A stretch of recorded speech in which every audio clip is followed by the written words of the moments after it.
श्री स्वामी समर्थ. सर्वांचे माझ्या मराठी यूट्यूब चॅनलमध्ये म्हणजे शंकर महाराजांचा आशीर्वाद या चॅनलमध्ये मनापासून स्वागत आहे. स्वामींच्या कृपेने तुमच्या सर्व चांगल्या इच्छा पूर्ण हो. आपल्याला माहीतच आहे स्वामी समर्थ हे भगवान शंकरांचा अवतार आहेत.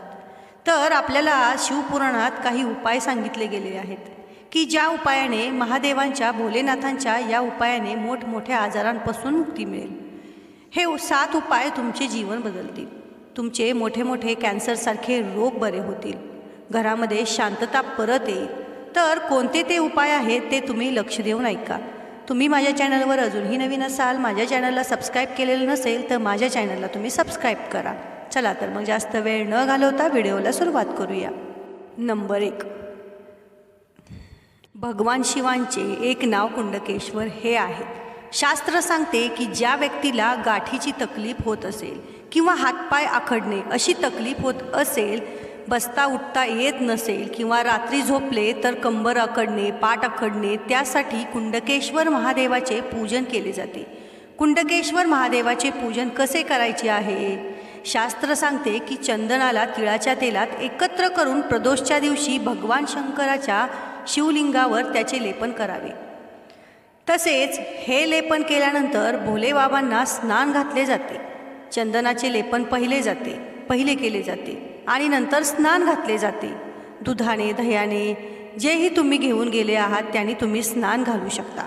स्नान घातल्यानंतर 7 वृक्षाचे पाने, कोणत्याही 7 वृक्षाची पाने भगवान शंकराला शिवांना समर्पित करावे आणि 7 बेलपत्रे समर्पित करावे. जे बेलपत्र शिवलिंगावर समर्पित केले आहेत त्यातील एक बेलपत्र रात्री झोपण्याआधी कुंडकेश्वर महादेवाचे नाव घेऊन त्या बेलपत्राला खाल्ले जाते. तसेच गुडघ्यामध्ये, कमरेमध्ये जिथे अखडण जखडण होत असते किंवा गाठीची तकलीफ होत असते ते हळूहळू निवारण व्हायला प्रारंभ होते. नंबर 2, गुडघे, मणका, कंबर खूप दुखत असेल तर त्यासाठी हा उपाय आहे. जे बेलपत्रीचे वृक्ष पूर्णपणे वाळलेले असेल, असे नाही की ताजे बेलपत्राच्या वृक्षाचे, हिरव्या बेलपत्राच्या वृक्षाचे पूर्णपणे वाळलेले असेल, त्याच तेजपत्राचे वृक्षाचे जर मूळ मिळाले तर ते मूळ घासून त्याचे लेपन तयार करावे. 5 प्रदोष किंवा 5 शिवरात्री भगवान शंकरांचे शिवलिंगावर त्याचे लेपन लावावे किंवा त्रिपुंड लावावे आणि ते परत काढून घेऊन यावे आणि त्याची गोळी तयार करावी. 15 दिवसामध्ये एकदा ती गोळी भगवान शंकराच्या खावी आणि भगवान शंकराचे पापणेश्वर महादेवाचे नाव घेऊन कमरेमध्ये, गुडघ्यांमध्ये आराम व्हायला प्रारंभ होईल. एकदा हा उपाय करून बघावा. नंबर 3, आपल्या शरीरामध्ये एखादा मोठा आजार झाला असेल तर हा उपाय करावा. नंदकेश्वर महाराजांचे स्मरण करून त्यांच्या गळ्यामध्ये, शरीरामध्ये एखादा मोठा आजार झाला असेल, वरखेडणे, कॅन्सरसारखा आजार झाला असेल तर शिव महापुराणात सांगितले जाते, कथा सांगितली जाते की एक दुर्वा, एक बेलपत्र नंदकेश्वर महादेवाच्या नावाने समर्पित करावे व नंतर ते बेलपत्र समर्पित केल्यानंतर, अर्पण केल्यानंतर हळूहळू तांब्याच्या कलशातून जल समर्पित करावेत. शिवलिंगावर जे जल समर्पित केलेले आहे ते आपल्याला थोडेसे कलशात घेऊन यायचे आहे आपल्या घरी. नंदकेश्वर महाराजांचे नाव घेऊन जोही मोठा आजार झाला असेल त्या व्यक्तीला मात्र अर्धा चमचा दिवस ते जल त्या व्यक्तीला देण्यास सुरुवात करावी. तर हळूहळू आराम व्हायला प्रारंभ होईल. एकदा हा उपाय नक्की करून बघा. नंबर 4, कॅन्सरसारख्या आजारावर सुद्धा शिव महापुराण सांगितले जाते की कधीतरी केदारनाथलाही जाऊन यावे आणि केदारनाथला जातीवेळी त्रिजुकी नारायणला जाऊन यावे. 8 किलोमीटर तिथून दूर आहे ते त्रिजुकी नारायण. तेथे शंकर आणि तिचे फेरे झाले होते. दक्ष प्रजापतीने जे अग्नी प्रज्वलित केले होते त्या फेऱ्यांची अग्नी आजही चालू आहे.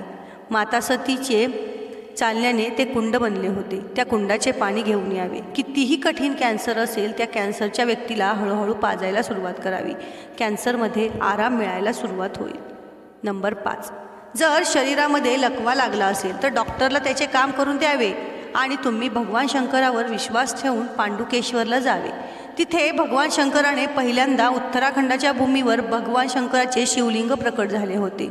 तिथे शिवलिंगातून घाम निघतो कारण ब्रह्मा आणि विष्णूने घर्षण केले होते, त्यामुळे शिवाच्या शरीरातून घाम निघतो असे म्हटले जाते. तिथे एका कुंडात तो घाम पडतो आणि त्या कुंडाचे पाणी घरी घेऊन यावे. ते पाणी त्या व्यक्तीला सतत 7 दिवस पाजावे.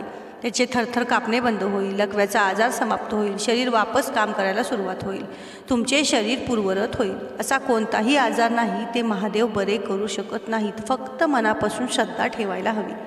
नंबर 6, कार्तिक महिन्यामध्ये जो रविवार येतो त्यावेळेस त्याला कुष्ठरोग झाला असेल, चर्मरोग झाला असेल, कोड उठलेलं असेल, त्या लोकांसाठी तीळ आणि रुईचं दान करावं. विशेष म्हणजे तिळाचे दान खूप चांगले असते असे म्हटले जाते. आणि सूर्य भगवंताची उपासना करावी. सूर्य भगवंताच्या कोवळ्या उन्हात बसणे आणि अर्घ देणे. आणि त्या पण सांगितलेले आहे की हळदी आणि काली मिरच दान करणे, एक वस्त्र आणि दूध भगवंताला किंवा सूर्यनारायणाला अर्पण करावे किंवा एखाद्या ब्राह्मणाला दान द्यावे. कितीही मोठा त्रास असेल याने हा रोग नाहीसा होतो. नंबर 7, ज्याचं डोकं सतत दुखत असेल, त्यांना मायग्रेनचा त्रास असेल तर शिवमंदिरात भगवान शिवांच्या शिवलिंगावर 7 लवंगा समर्पित कराव्यात. सोमवार अष्टमीच्या दिवशी 7 किंवा 5 लवंगा भगवान शंकराला समर्पित कराव्यात. शिवलिंगावर अशोक सुंदरीच्या स्थानावर समर्पित करून त्या लवंगांना उचलून आणाव्यात. एक एक करून त्या लवंगा सकाळी तोंड न धुता दरवाजाच्या उंबऱ्यावर बसून किंवा महादेवाच्या मंदिरात दरवाजावर बसून बिगर तोंड धुतल्याचे बिगर आंघोळ करता त्या लवंगा चावून खाव्यात. दररोज 1 लवंग खावी. असा 7 दिवस उपाय करावा. तर मैत्रिणींनो, हे मी तुम्हाला 7 उपाय सांगितले. तुम्हाला ही माहिती कशी वाटली, शिवपुराणात सांगितलेले उपाय कसे वाटले मला कमेंटमध्ये नक्की सांगा. आणि जर तुम्ही महादेवाचे भक्त असाल तर कमेंटमध्ये हर हर महादेव लिहायला विसरू नका. अशा नवनवीन व्हिडिओसाठी बेल नोटिफिकेशन दाबायला विसरू नका, म्हणजे जेव्हा मी नवीन व्हिडिओ अपलोड करेल सर्वात पहिले नोटिफिकेशन तुम्हाला मिळेल. श्री स्वामी समर्थ.